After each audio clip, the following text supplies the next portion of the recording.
guess, the questions we like to ask people are, what is it that you think is the top national issue affecting the country? And, or any national issue that may be impacting Mississippi, So if you guys have anything that you believe is the top issue, I'm going to have a follow-up after that. So. Let me go with the lady first, and then I'll like to do Good evening, I'm Misha Campbell. I think the number one issue for me, I guess, because every morning when I listen to the local news, especially I hear about somebody getting shot, somebody found somewhere dead from gunshot wound. I think gun control is a big issue. And I've realized that ever since Obama won the election and we're hearing about Sandy Hook and everything, gun control became a bigger issue. Right after Sandy Hook Elementary shooting, they were talking more about making changes, to the policy, and then all of a sudden, we're not hearing anything else because people are so consumed with the health care and trying to, do something about it. And so I think that we have to pay attention to gun control, especially when our kids are, are in danger, and our own lives. We cannot go anywhere. We cannot go to the theater safely. We cannot, go through even to a children's school. And so I think that's something that we need to put back on the agenda and have something done. And just putting up a sign on a school, for example, at Jackson State University, said there's no gun on the premises is not enough. Because somebody may bring a gun, but there's no mechanism in place to check to make sure no one brings a gun into the classroom. And there's no training as to what should take place if we realize someone is carrying a gun. So I think that's an issue that we really need to deal with on the local, state, and also the federal level. I think the elections and the Voting Rights Act, striking down Section 4 is going to be significant. We've seen it already. So the problem is that we are discouraging voting. And we are discouraging it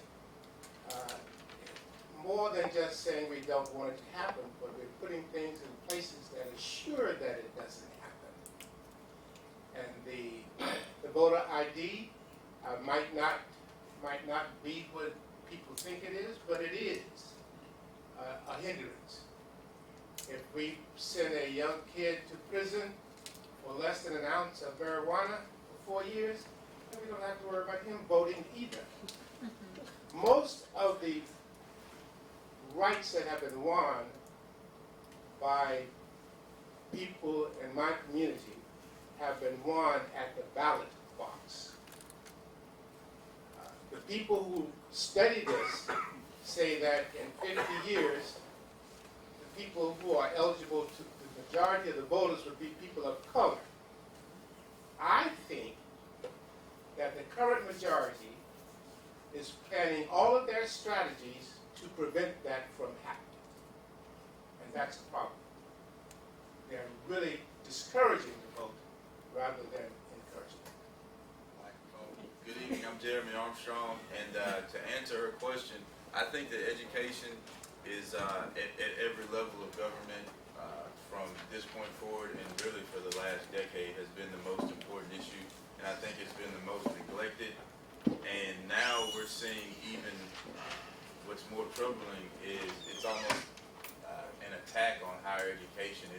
It's becoming less and less accessible to middle income, working families, and the poor.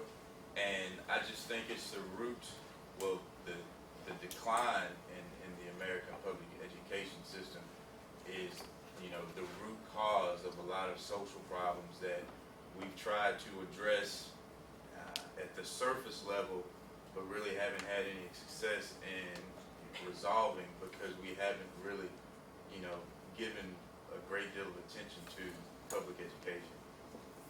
Great point. I would hope that in the future, Congress would expend the same amount of energy that they do to investigate steroids in baseball and those issues with investigating, what we can do to improve our public education system. Maybe just have one hearing on that would be great. I think immigration is a big issue that we're facing right now. Of course, And obviously, there's a shift going on in society, in our culture, and we can't send millions and millions of immigrants back to their country. It's impossible because economically it makes no sense. So I believe that we should give them rights for citizenship, but of course they should learn the language and other parts as it pertains to this country that they should know. If we do that, then I believe we can move forward as a country, and it's very important because we see that the Hispanic population is significantly growing. So guess what? Our kids need to learn Spanish, and because we got to communicate with them, we have to work with them, we have to do business with them. And if we don't ever go ahead and make that transition, the education system won't understand it. Therefore, they won't put emphasis on the programs that are needed to make sure our kids are competitive with that new generation or new race. Hey, I'm Brian Wilkes. I think one of our biggest issues is that we have not really engaged our youth in terms of going to vote. Now, in the presidential election, yes, but in state and local election, no.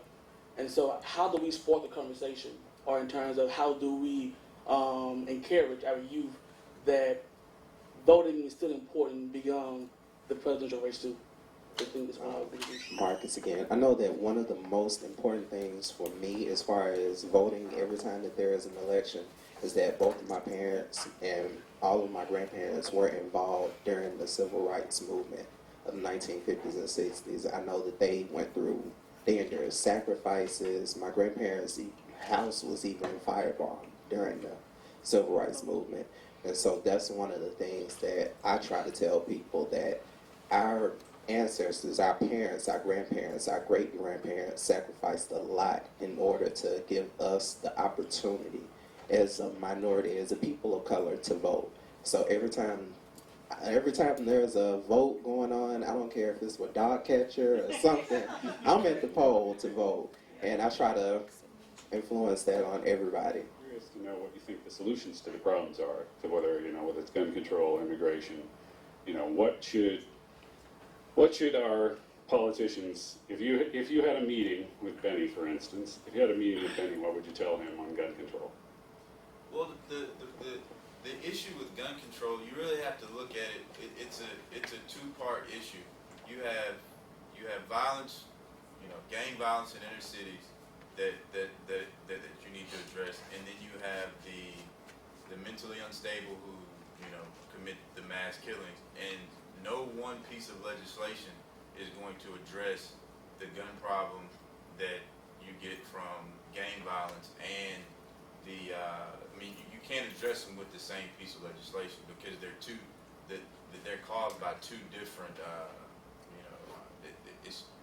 What I'm trying to say is the root causes of each are different. So you have to address them separately, I think. And I think the laws that we have now on the books are sufficient to address the gang problem. But I go back to like the education and single parent families and poverty. You really can. Those are the root causes of gang violence in inner cities, and they're not going to be addressed by one piece of legislation. Now the issue with the people that are mentally unstable, the mental health database that would accompany the National Crime Information Channel that reports previous felonies. I thought that was a starting point that that we could build a debate around, that we would at least be able to address like the mass killings by the people who are mentally unstable. I agree with Jeremy to a certain extent. I think it could be solved because the issue is access. And I think that if we target and have a policy geared towards access, how do these people get access to the guns? When they get access, what do they do with them afterwards? Who do they sell them to? Who do they give them to? And a lot of the issues, especially we find in the inner cities, is that the people who get access to the guns because they have the licensing. Do we have a check on them to make sure they still have those guns that are licensed to them in their position? Did the funding go through the inner cities because they want, violence in the community for whatever reasons in those communities? So we have to target like I said, the whole access, how people get access to the guns, controlling guns moving from one place to the next. And I think if we kind of work on that, then we could go down the line and pick at different things. And true, mental issues are a big thing in the United States, and we tend to skirt around it and do other things, but it's a big issue that we really need to deal with. And I'm hoping that's what. The issue is not eliminating guns. And gun control does not mean that you cannot own a pistol, or you cannot own a rifle to go hunting. We're talking about major guns built solely for killing human beings. We're talking about war guns. I forget the name of it. Assault rifles. Jeremy, that's what the law is about. It's about assault rifles. One of the things I wanted to kind of tie together, you on gun control and just activism, is a lot of these things are just, you can't have one bill that's going to fix everything. Right. You can't have one solution that's going to take into account everything. But you can start with things that people agree on. I mean, there seems to be quite a consensus in the room that mental health is something to be dealt with. And I think that's the most likely place for movement in Congress is on mental health. But getting back to little local things, you made a point that probably slipped through in a lot of the comments, but you said that the school itself has a no guns policy, but doesn't have any training for what to do if, God forbid, somebody does bring a gun and one of these people who's mentally unbalanced is in your classroom. That's a great point that I think everybody can get behind and move on. I mean, it would be something very interesting to get people in this room together on and say, hey, why don't we go to the administration and say, let's get some training. Let's talk to the psychology department and let's get some basic training of what to do if God forbid. And then you get that training and then you can carry it on to your friends and family and community groups of people in your living room and get training together on that. And there's something that everybody can agree on. Everybody can agree on that there are crazy people in the world and they may harm us no matter what laws we pass, no matter how many guns we outlaw, no matter what we do. This is a reality in our world, unfortunately. So, I mean, that's the kind of keep it local first steps. I mean, everybody's move on to immigration policy. And I would say one of the big problems I see, everybody talks about illegal immigrants. I don't think that's the big problem. Immigration policy should be addressed. Why do we get illegal immigrants in the United States? Because most of them do not go under the tunnels or, do not come from Mexico. So most of them come here illegally and they remain illegally. So I think a question for our elected officials in Washington would be how can we make U.S. competitive? How can we attract people here? So, and I think if we just look north of the border in Canada, there are pretty big examples. New Zealand, they have, and I'm going to ask my students, my colleagues, so do you know how people get to immigrate here legally? What is the number one way to immigrate to the United States? legally. Legally. Get married to the Work marriage. on that. So work is among the least methods. So diversity visa is the main way to get in the United States, aside from reuniting your families.